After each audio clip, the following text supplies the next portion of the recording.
Assalamu alaikum. My name's Aaron. I'm the guest speaker for today. Hi, Aaron. Hi. So, quick summary of who I am. I was born in California. I grew in the Gale, Orange County.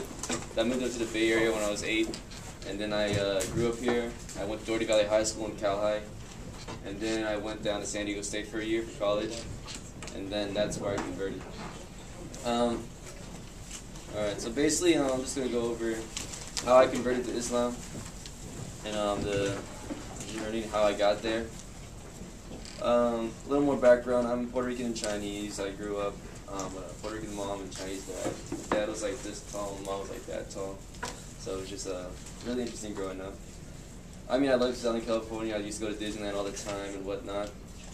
And then it was when I was around 4 years old that my parents divorced. But the thing is, they lived in the same house until I was 13. So when I moved, they were divorced and they would live in the same house. It was like constant, like arguing and whatnot.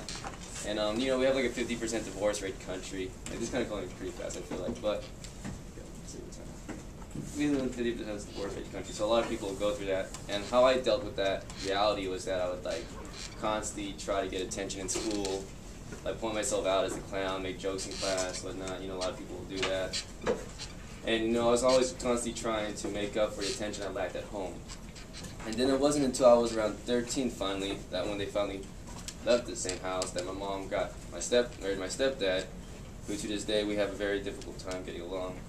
And then that made it worse, because at the same time in 8th grade when I was 13 years old, I started hanging out with a group of friends that would experiment with drugs and stuff like that, and then like we would like get suspended all the time. So I got like suspended 3 times when I was in 8th grade. I was just really mad at my mom for marrying my stepdad. And then there's a time during that year when I got suspended the 3rd time. I got kicked out from actually attending 8th grade graduation. That mom said like, you know, I wish you were never born and stuff.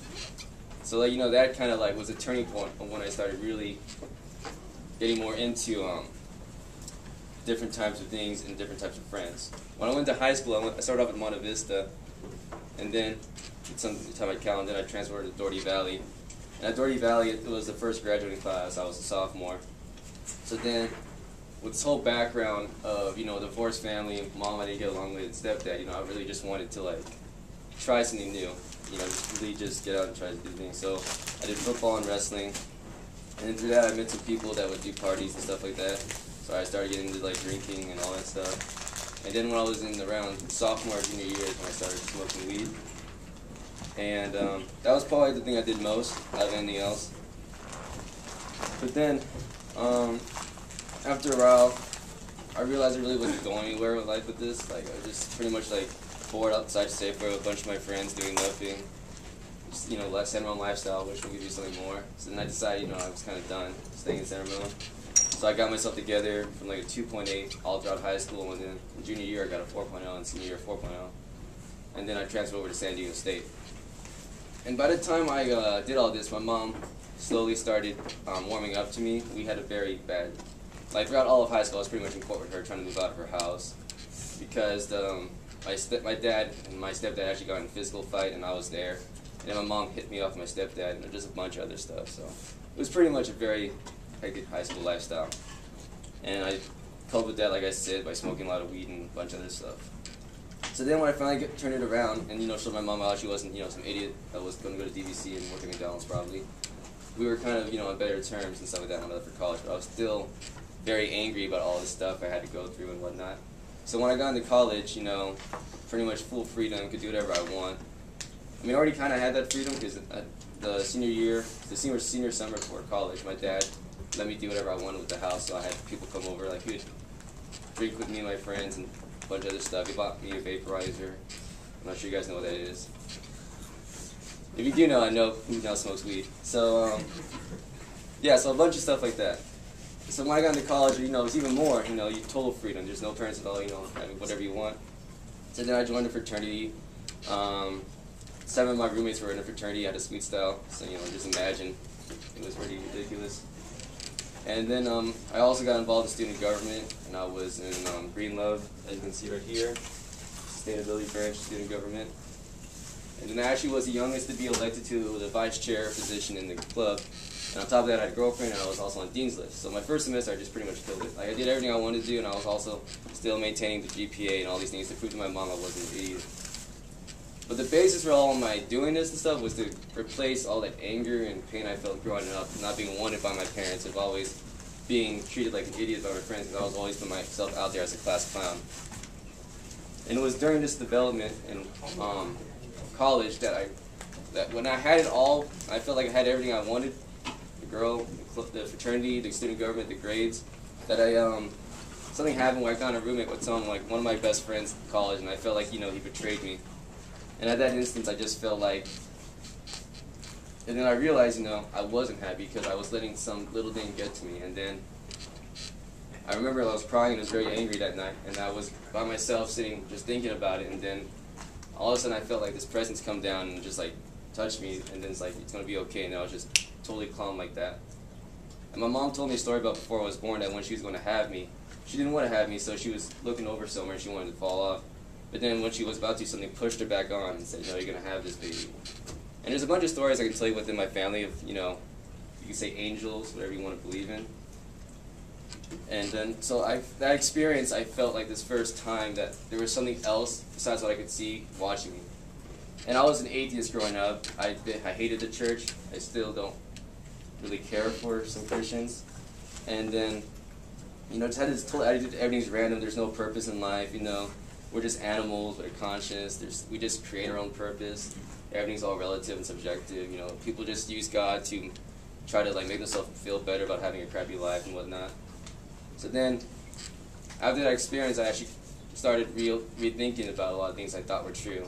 And during the time I smoked weed, I would watch a lot of conspiracy videos or things that, make you kind of trip out, like zeitgeist and a bunch of things. So I was starting to learn about, the 9/11 cover-ups and whatnot, as well as a bunch of other things, in the music industry and whatnot. And so I was starting to reassess what truth really was. So over winter break between my first and second semester, I started, looking into Islam and realized they believe in Jesus, peace be upon him. I learned about the story of Muhammad, peace be upon him, and a bunch of other things. It was kind of weird because I felt like, Islam is this really demonized thing on the media, and it's like, they're so similar to this Christian nation, almost in every single belief they have. They believe in the same books, most of the same prophets, except for one. So I was like, what is this? So second semester, I came back to San Diego State. I took a world religions class, and then I learned even more about Islam and the 5 pillars, and more to story of Muhammad, peace be upon him. But I still wasn't convinced, and I was still kind of teetering between being a Christian and being a Muslim, because I was born Christian, but then I later became atheist after they told me that, just because my uncles were gay and whatnot, they were going to go to hell. And then a bunch of other stuff. It was just, not just that, but that was the main thing. So then, throughout the year, throughout that semester, I would go to the Muslim Students Association and a Christian fraternity on campus called AGO. And I was just, trying to figure out, which one's right. And at the same time, when this is going on, I have, having this religious epiphany, I had to balance out, student government, my grades, and my fraternity. And the more I learned about God, the more I learned about the history of the Bible and the history of the Quran, how the Quran hasn't been changed over time, and a bunch of things. And then having more experiences coming to my life of, confirming my belief in God. It was hard. I started losing touch with reality, and I started learning more about, the people really pulling the strings in this government in terms of the banks, the corporations, and whatnot. And then basically it got to the point where I didn't know who I was. I was really in this phase in my life where I felt I was being pulled in 5 different directions. I was having this fraternity side, just party, this and that, and then at the same time there's a side of me that's saying, God is real, stop doing what you're doing, it's not taking you anywhere. At the same time, when I went to the party and stuff, that I wasn't even happy. And then when I went to religion, I felt this kind of ease, but I didn't want to give up what I had. So eventually, I decided, I'm going to go to a mosque for the first time. When I went there, I took my Shahada around 7 months ago. But when I took it, I felt different, but there were still a lot of doubts in me. So that same night, I went to a party, and I remember sitting there and just watching all these people get drunk and high, and these girls, falling around, just a bunch of stuff. And I just felt like it was, why am I doing this? This is stupid. This is pointless. This is people, I just felt like I was in a dream. I felt like I was really watching people in a dream state. This didn't seem like I was so lost in touch with what this was and stuff. And when I went back home, seeing my friends get high, and I just felt like, you know, why? What's the point of all this? Why are we doing this? I felt like it was a waste of time. But at the same time, I didn't want to give up all that I had. I didn't want to give up the fraternity. I didn't want to give up my student government. Because a lot of people in my student government were drinking and smoking as well, and a bunch of other things. So I kept on doing I kept on doing the same thing despite having taken the Shahada. And then it got to the point where the veil was removed. Like, I saw things as they were. Wow. And then I saw things how they were. And then there was this point in time where because I was so removed from what I was doing, but I kept on doing it anyways just because I wanted to fit in, because I wanted to be comfortable where I was at, that I literally lost everything. Like, my grades dropped to a 2.0. My girlfriend broke up with me a lot. I eventually got kicked out of the fraternity because I wasn't going to parties and just like that. And my student government position, I lost it.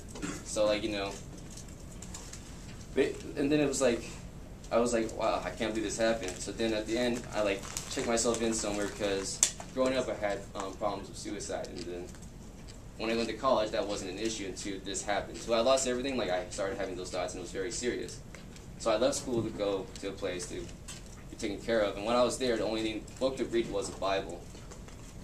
And ironically enough, there was this verse in there that I heard from a youth pastor a while ago that goes, "And everyone who heareth these sayings of mine and do them not shall be likened unto a foolish man who built his house upon sand. And the rain descended, and the floods came, and the winds blew, and beat that house, and it fell, and great was the fall of it." So I literally felt as though I based off my life and a lot of things I was doing off, you know, weak foundation, you know, like partying, fraternity, drugs, and stuff like that.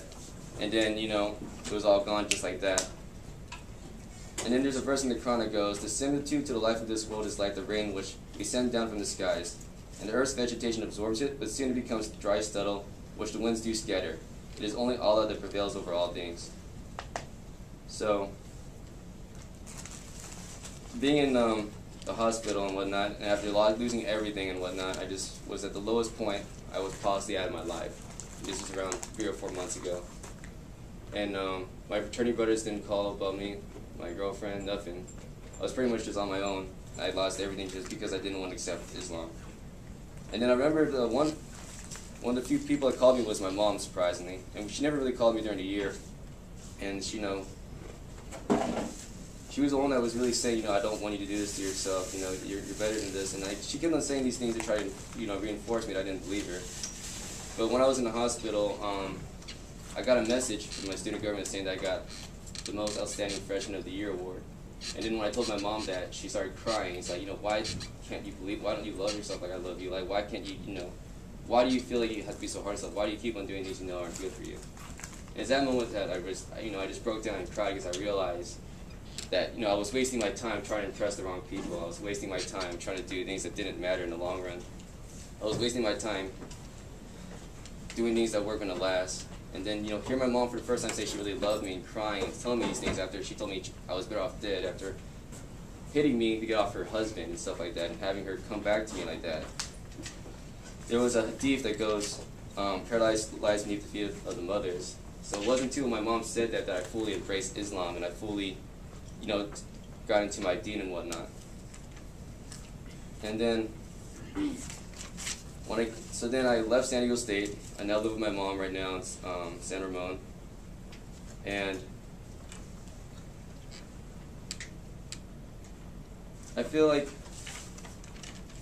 a lot of people go through what I go through, even if they're Muslim or they're not Muslim. Like today, a lot of people are kind of dragged into this whole westernized culture of consumerism, of, you know, not thinking, of just kind of being numbed down to everything. Like, you know, just living your life, just drinking and smoking and trying to get useless relationships, and, you know, just like not really thinking about things that matter. And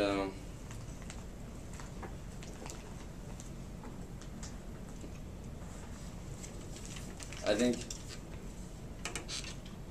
after 12:29. Is that the actual time? Yeah. Okay. That went by fast, so I was like, I'm going to say something. Basically, I think what I want to leave off with you guys saying is, though, like, you guys, I mean, a lot of you guys feel powerless. I feel powerless to change my situation. A lot of people do that just do these things, but there's this saying that goes, if you stop worrying about the state of the country and worry about the state of your soul, the country will take care of itself. So basically, whatever condition you're in, whether you're not having the best of friends, your family doesn't like you, you're struggling with school, if you just worried more about yourself and got back to yourself and really truly found your true worth, then everything else will take care of itself. Yeah. Leave it at that. So we have to do the prayer, so let's just do that now.